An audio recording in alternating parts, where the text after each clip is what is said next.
Dieffenbachia, commonly known as dumb cane, one that I haven't spoken about before. This one's known for being very easy to care for, and on the whole, yes, it is. However, it can be very quick to go downhill if it does take a turn for the worse. So today I'm going to take you through everything you need to know in order to keep your Dieffenbachia plant happy, what to do if things start to go a little bit wrong, and I'm also going to chop one of mine up to show you how to propagate it. But first, if you're new here, hi, my name's Claire and this is Yoli. I make videos all about houseplant care, sharing tips and tricks I've learnt over the years to help keep your plants happy and healthy. And Dieffenbachia was one of the first houseplants I ever owned, and I feel like I've learnt a lot about it over the years. So I hope you find this video useful and I hope you enjoy it. Let's get into it.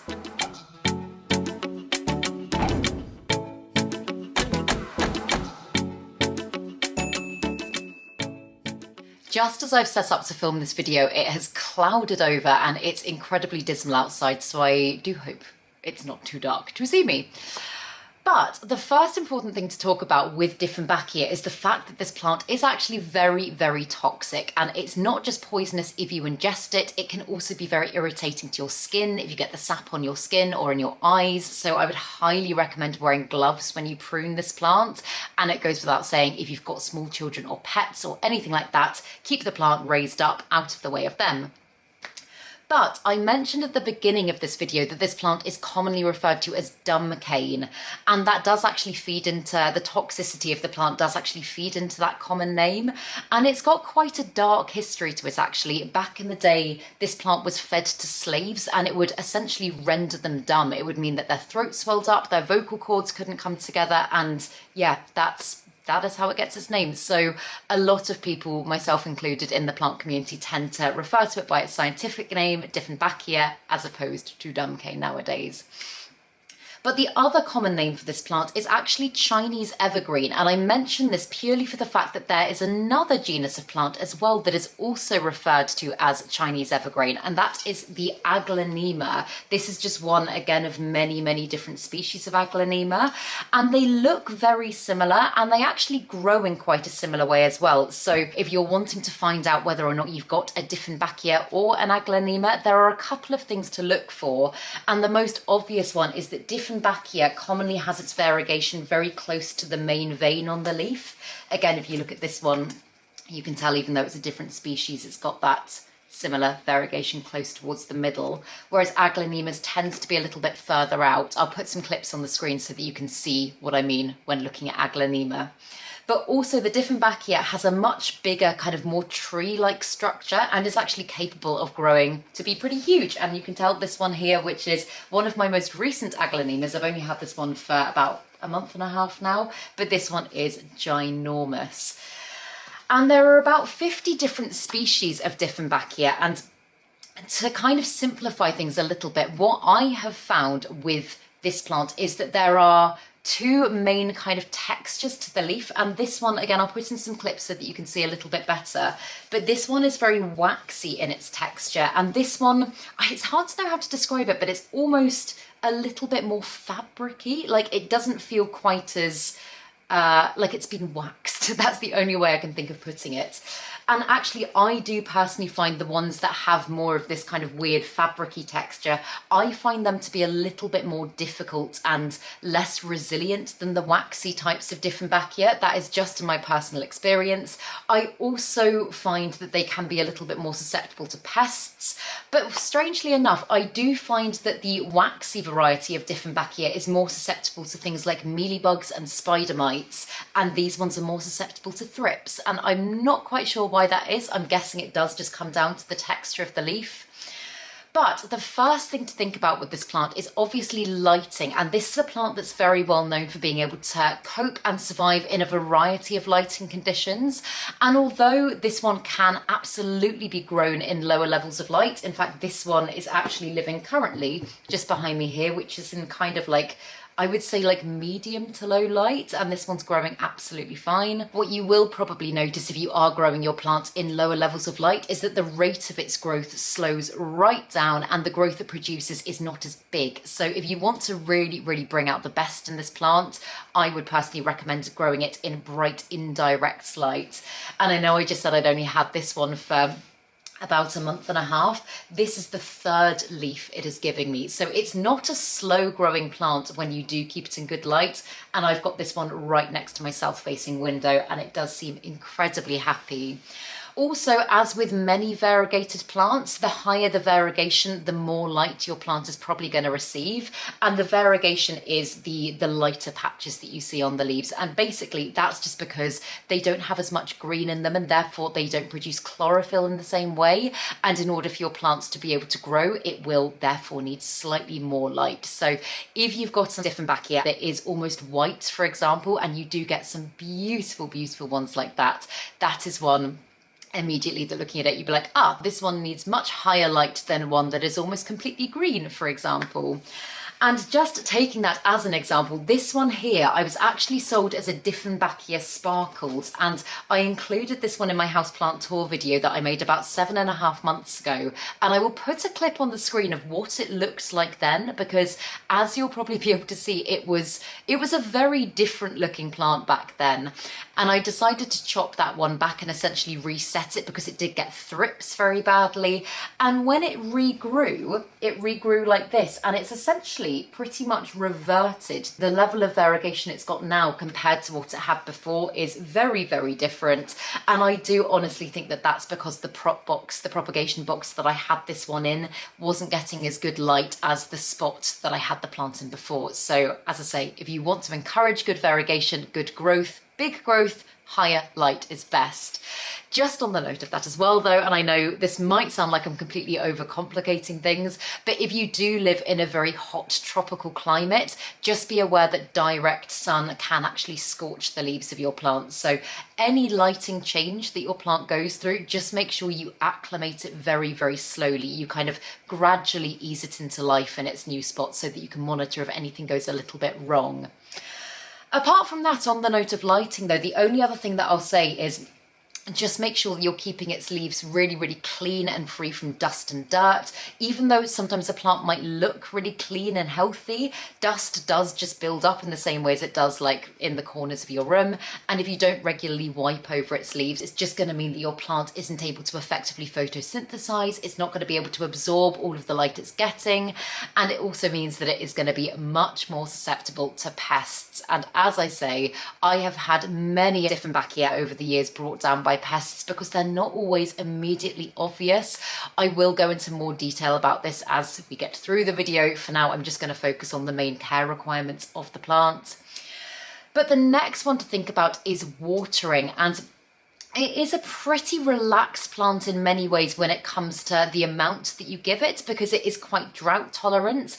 The one thing I will say is that it is a plant that can be quite susceptible to the issues caused by overwatering, and I bang on about this so much of the time in so many of my plant care videos because a lot of the time people think that by giving their plants lots of water it's going to be really, really happy, and actually overwatering is the biggest killer in indoor plants. So typically what I will do, I keep pretty much all of my Dieffenbachia in their nursery pots like that, and then I just put them inside pretty pots to disguise it. Every time I water them, I will take them out of their pretty pots and I will let them completely drain through so they can discard any excess water that they don't need. And I will only water them when they're about half dry. So I stick my finger down into the soil, and when I take it out, so actually I can see at the moment, that is quite dry. The soil's kind of falling away from my finger, so this one probably is due for a water. But if I stick my finger down into the other one just here, this one had a water a little bit more recently, and you can see the soil is kind of quite damp and really clinging to my finger. So this one probably won't need a water for, I don't know, I'll monitor it, but probably for at least another week or so. And I do say it all the time, but if you're in any doubt as to whether or not your plant is ready for a drink, personally, I wouldn't risk it. I would wait a few days, I would check back, and then wait until you're sure before going ahead and watering, because as I say, overwatering, or should I say, overwatering is actually probably not the right word to use. That overwatering suggests that you're giving your plant way too much in one go, and that's not what it means. It basically just means watering too frequently when your plant isn't ready for it. It can't absorb any more water. So yeah, I will typically wait a little bit too long as opposed to watering too early. But then fertilizing with this plant, I personally fertilize both my Dieffenbachias every single time I water them, so long as they're actively growing. And all actively growing means is so long as they are giving you new growth. And I can see that both of mine currently are putting out new leaves. And so long as they're doing that, I assume that they will need also additional nutrients in order to help support that growth and encourage that growth. So yeah, I personally fertilize every single time I water, no matter what time of year it is. I've also said it before as well, but if you've got a plant that you've had for a while and you've never fertilized it before, personally, I would suggest starting with a little bit less than it says on the bottle, on the instructions of your fertilizer, and just kind of ease your plant into it gradually, because sometimes if your plant isn't used to a high level of nutrients, then it can actually cause it to go into shock if you don't take things very, very slowly. So proceed with caution is what I always say. And I've spoken about the fertilizer that I personally like to use before. I will link it down in the description box below. You don't have to use this one, it's just the one that I like to use. But then when it comes to temperature, this is an area that for some houseplants doesn't matter that much, whereas Dieffenbachia is one that I find can be quite susceptible to the drops in temperature. I try my best, because I've got a lot of tropical plants, I try my best to keep the temperature of my flat around between 20 and 25 degrees at all times, and that keeps these plants really, really happy. But in the past, I haven't always been able to do that. And I have lived in some places over the years where my Dieffenbachia plants have had to be right by like a drafty window, for example. And they do not like that at all. They are so susceptible to cold drafts. And I have also noticed that if, as I say, if the temperature is kind of going up and down a lot, like you've got the radiators blasting for a half-hour period and then you turn them off for 5 hours, and you know what I mean, they are not happy at all. They really do not like that. So if you're able to achieve a steady temperature in your home, all of your plants are going to be much happier, but these ones, sensitive ones particularly. And then when it comes to humidity, again, I do find the ones that are more kind of, I know I'm using the word fabricy in texture, that aren't quite as waxy is what I'm saying.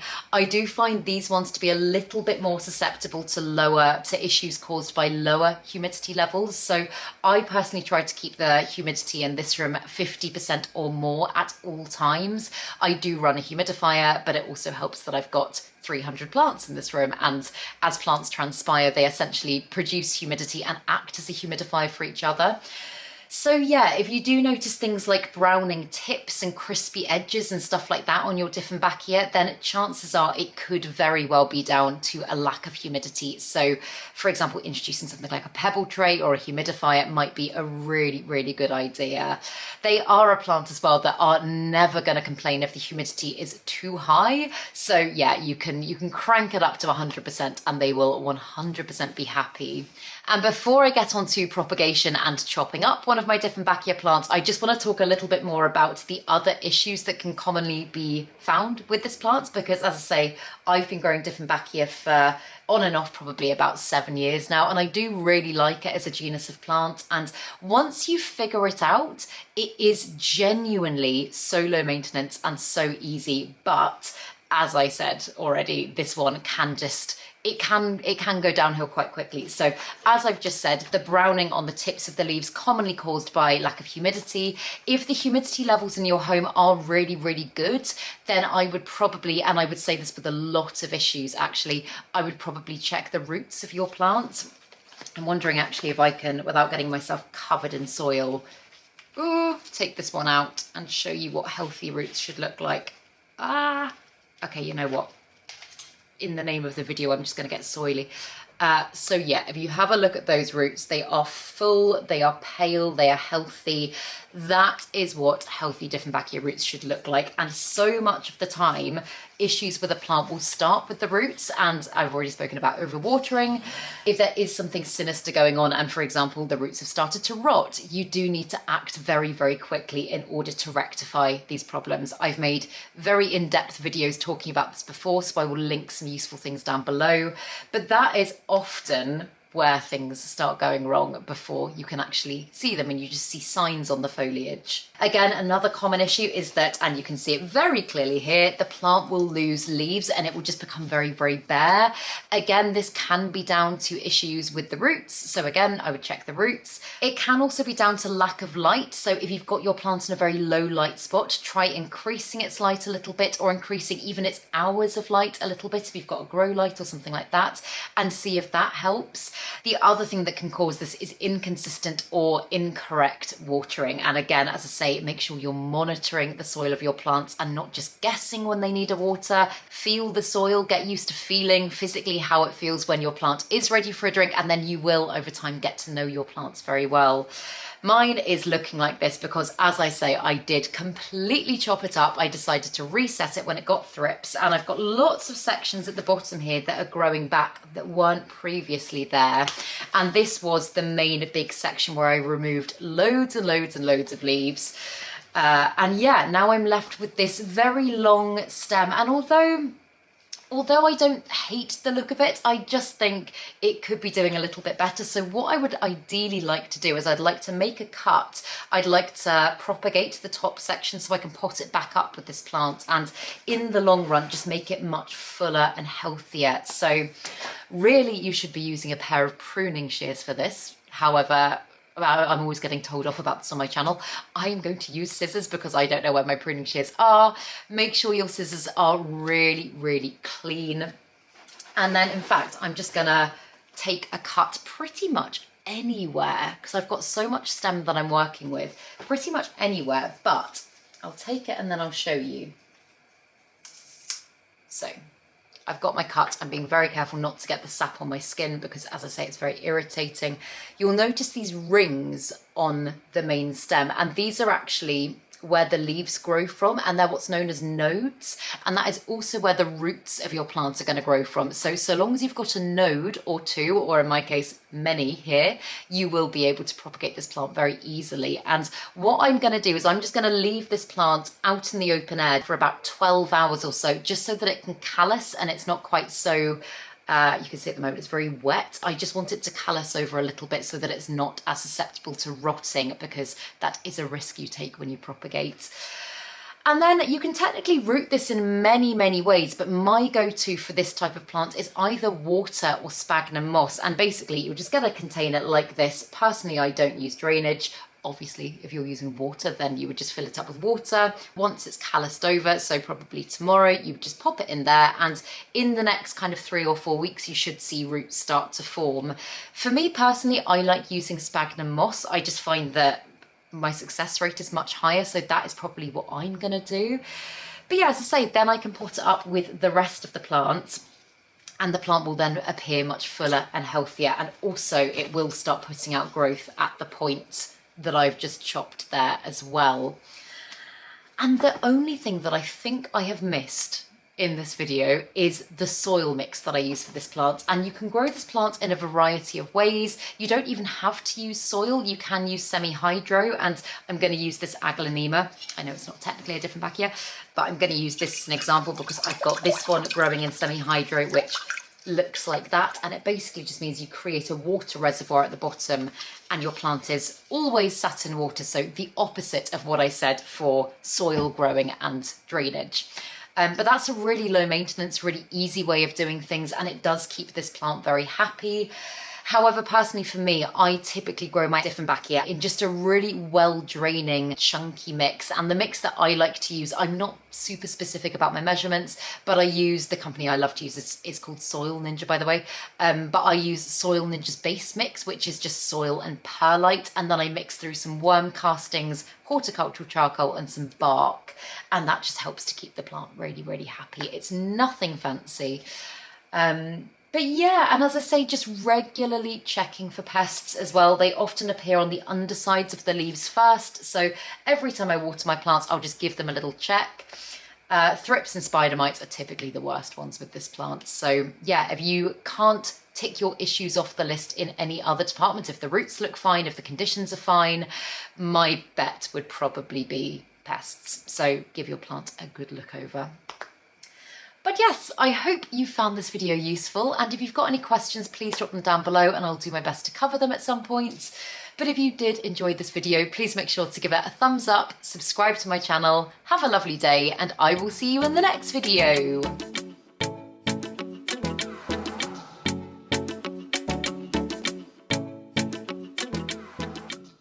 Stay sexy, plant lovers.